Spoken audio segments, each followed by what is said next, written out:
Hello students, last video में हमारा chapter number 1 complete हो गया था। अब हम स्टार्ट करेंगे अपना चैप्टर नंबर 2। नेम क्या है उसका? पोलिनोमियल। एक्सरसाइज स्टार्ट करने से पहले थोड़ा सा इंट्रोडक्शन देख लेते हैं कि हमने इस चैप्टर में क्या क्या करना है और क्या क्या दे रखा है।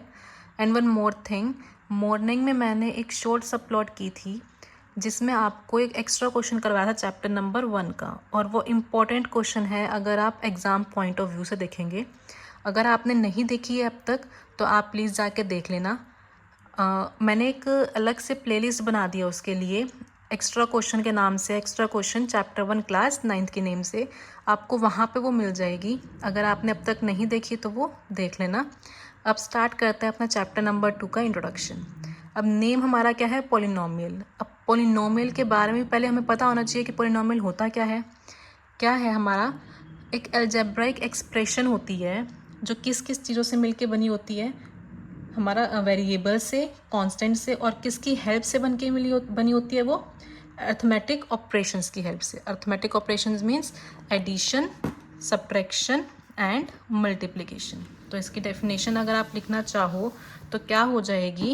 एन अलजेब्राइक एक्सप्रेशन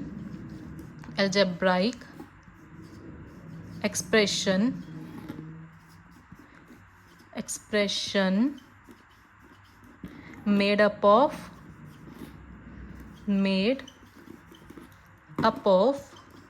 किस किस चीज़ से मिलके बनी होती है वो? Variables and constants by using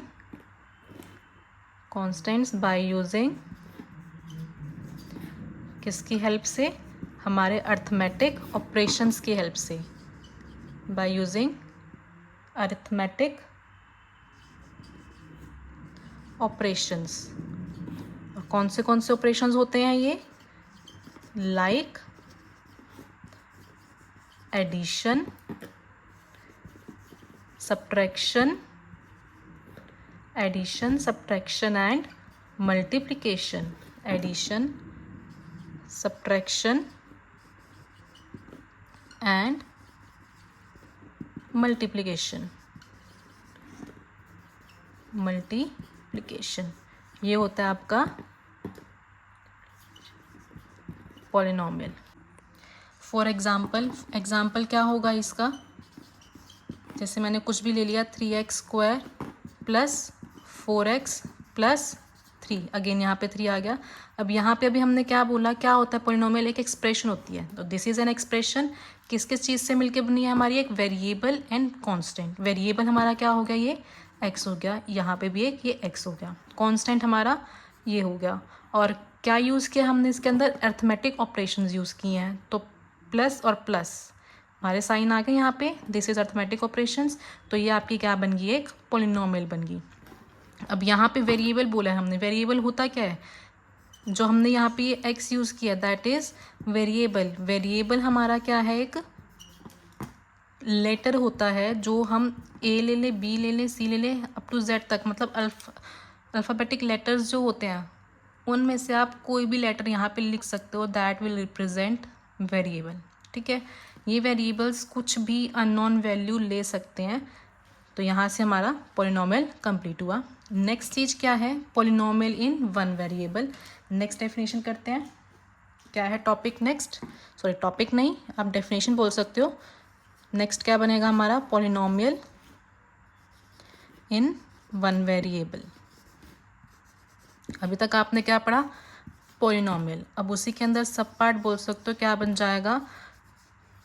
हमने पॉलिनोमियल तो बतानी है, लेकिन उसके अंदर वेरिएबल कितने होने चाहिए? 1। आपको नेम से ही पता लग जाएगा क्या है इसमें। पॉलिनोमियल, लेकिन उसके अंदर वेरिएबल कितने हो?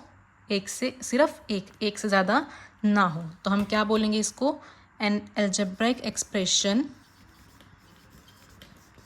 आप इसको तो नाम से ही बता सकते हो, इसका मीनिंग क्या हो जाएगा?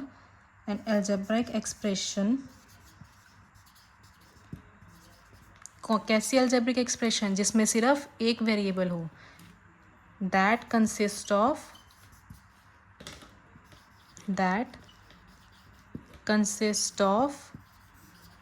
Only one variable, that is known as polynomial in one variable. ठीक है, अभी जो हमने ऊपर एग्जाम्पल लिखा है उसमें भी सिर्फ हमारा एक ही वेरिएबल यूज़ हो रहा है।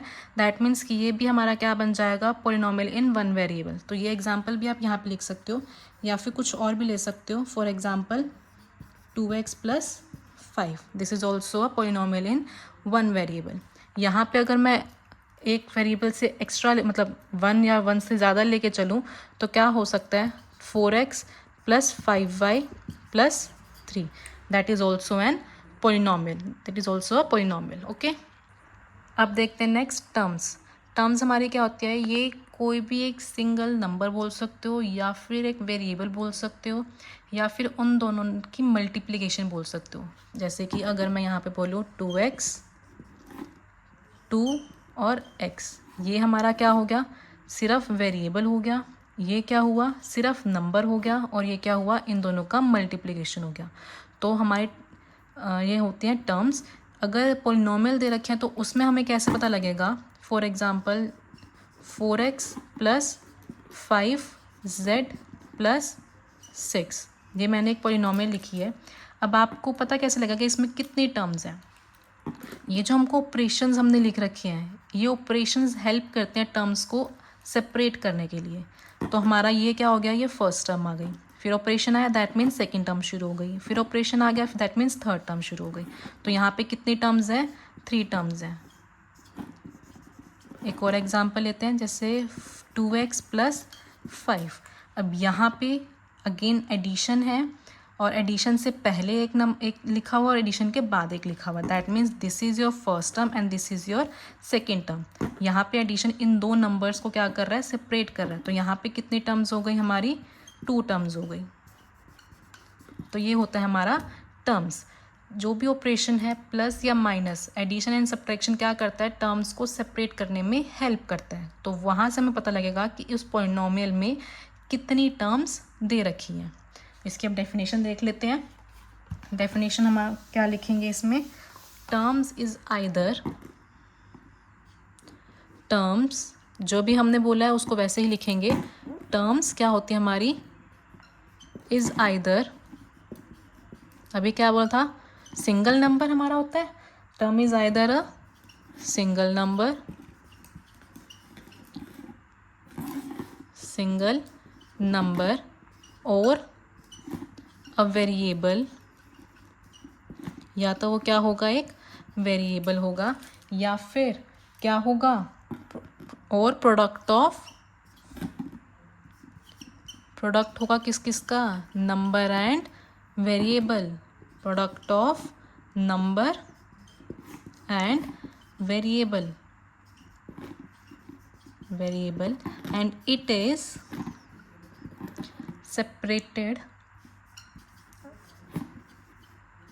separated by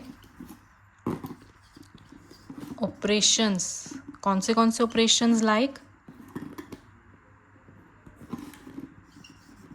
ऑपरेशंस लाइक कौन से ऑपरेशंस होते हैं, addition and subtraction, addition and subtraction. ठीक है, अगर आप एग्जाम्पल लोगे तो 2x + 5 अभी मैंने आपको बताया, तो ये आपके हम क्या हो जाएगी, फर्स्ट टर्म हो जाएगी और ये आपकी क्या हो जाएगी, सेकेंड टर्म हो जाएगी। दैट मीन्स कि इसमें कितने टर्म्स आ गई, 2 टर्म्स हो गई। This is your definition of terms. ठीक है, नेक्स्ट देखते हैं कोफिशिएंट। कोफिशिएंट हमारा क्या होता है,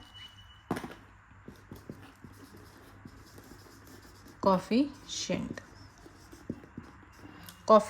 हमारी एक न्यूमेरिकल वैल्यू होती है जो हमारी वेरिएबल के साथ लिखी हुई होती है। जैसे कि अभी मैंने 2x लिखा था, ये वेरिएबल है, इस वेरिएबल के साथ जो भी आपकी न्यूमेरिकल वैल्यू लिखी हुई है दैट इज़ कोफिशिएंट। तो यहाँ पे अगर हम 2x का कोफिशिएंट बोलेंगे तो क्या हो जाएगा, 2 हो जाएगा।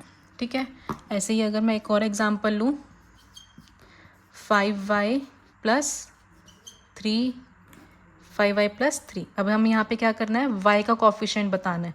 तो y का कोफिशिएंट क्या हो जाएगा, 5। y के साथ हमारा क्या लिखा हुआ है, 5 लिखा हुआ है, तो coefficient is 5।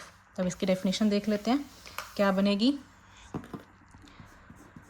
Numerical value, it is a numerical value written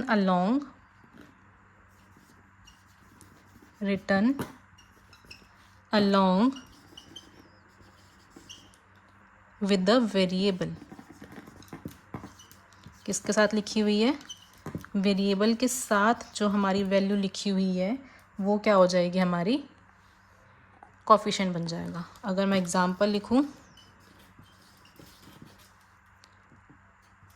5 - 2x, तो कोफिशिएंट क्या बन जाएगा, coefficient is equals to x के साथ क्या है, -2 है, तो कोफिशिएंट इज -2। ठीक है, आज के लिए इतना ही। अभी इंट्रोडक्शन कंप्लीट नहीं हुआ, this is your first part. अगर मैं आपको इससे आगे कराऊंगी तो वीडियो बहुत लंबी हो जाएगी, इसलिए इसको 2 पार्ट्स में डिवाइड कर रही हूँ। अगर आपको इसमें कुछ भी प्रॉब्लम आई है, समझ नहीं आया है, तो आप कमेंट बॉक्स में बता देना, मैं आपको वहाँ पे रिप्लाई कर दूँगी या फिर आपको अलग से वीडियो बना के बता दूँगी।